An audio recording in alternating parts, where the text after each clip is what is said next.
আসসালামু আলাইকুম। কি তাহলে সব ভালো আছেন? আমিও ভালো আছি আলহামদুলিল্লাহ।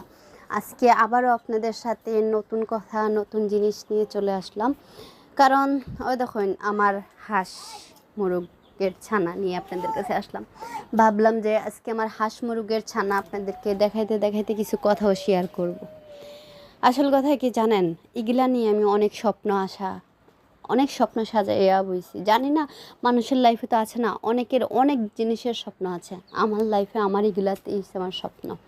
এগুলো হচ্ছে আমার বাচ্চাদের মতন। আমি এগুলার অনেক ভালোবেসে লালন পালন করে আল্লাহ যেন এগুলার মাধ্যমে আমারে একদিন অনেক বড় বানায়। আর আপনাদের সাপোর্টের জন্য যে আল্লাহ আমারে বড় করে, আশা করি আপনারা সবাই যারা যারা আমার ভিডিও দেখেন বা আমারে ভালোবাসেন অবশ্যই আপনারা সবাই আমাকে সাপোর্ট করবেন।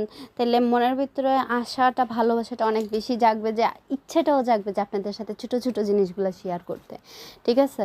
তো যে আপনারা আমার চ্যানেলটারে এখনও সাবস্ক্রাইব করেন নাই বা ভিডিওটি দেখে স্কিপ করে চলে যান, তো আশা করি এরকমটা করবেন না। আশা করি আমার চ্যানেলটারে সাবস্ক্রাইব করবেন, ভিডিওটা শেয়ার দিবেন বা আপনাদের ভালো লাগা মন্দ লাগা আমার সাথে শেয়ার করবেন, কমেন্ট করবেন, আপনাদের দুঃখ সুখ বলবেন। কারণ আমার মতন এরকম অনেক অনেক মেয়ে আছে গৃহিণী, যারা এরকম ছোটো ছোটো স্বপ্ন নিয়ে আশা করে ছোটো ছোটো স্বপ্ন সাজায়। আর সাংসারিক জীবনে অনেক স্বপ্ন থাকে একটা মেয়ের লাইফে, তার স্বামী, তার ছেলে, তার মেয়ে, তার হাঁস মুরগ, তার ছোটো ছোটো ঘর। একটা টিনের ঘরেও যখন আমি ছোটোবেলা দেখতাম আমার মার একটা টিনের ঘর, ছোট্ট একটা টিনের ঘর, ওইখানে আমরা ভাই বোন আমার মা বাবার থাকার জায়গা হইতো না, তার পালঙ্গের নিচেও দেখা যেত কি আমার মার দুইটা মুরগ দুইটা হাঁস থাকতো। কারণ আমার মা সবসময় বলতো একটা মহিলার গৃহিণীদের জন্য এটা খুবই জরুরি, খুবই দরকার। কারণ অনেক সময় তার ছেলে মেয়ে নিয়ে অনেক বিপদে পড়তে হয়, অনেক সময় তার স্বামীকে নিয়ে অনেক লাইফ যুদ্ধ, জীবন যুদ্ধটা অনেকটাই কঠিন যদি কেউ বুঝে।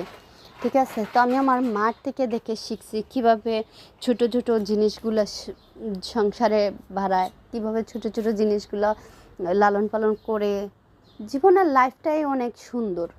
তো যে জীবনটারে গুছাইতে জানে, যে সাংসারিক জীবনটারে গুছাইতে জানে, তার জন্য অনেক কিছু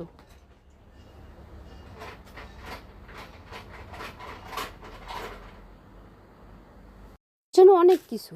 তারপরেও দেখেন আমার হাঁসের বাচ্চাগুলো কত সুন্দর লাগে, আপনাদের সাথে শেয়ার করি। আসলে জানেন, আপনাদের সাথে যখন শেয়ার করি আমার কাছে অনেক ভালো লাগে, জানি না কেন।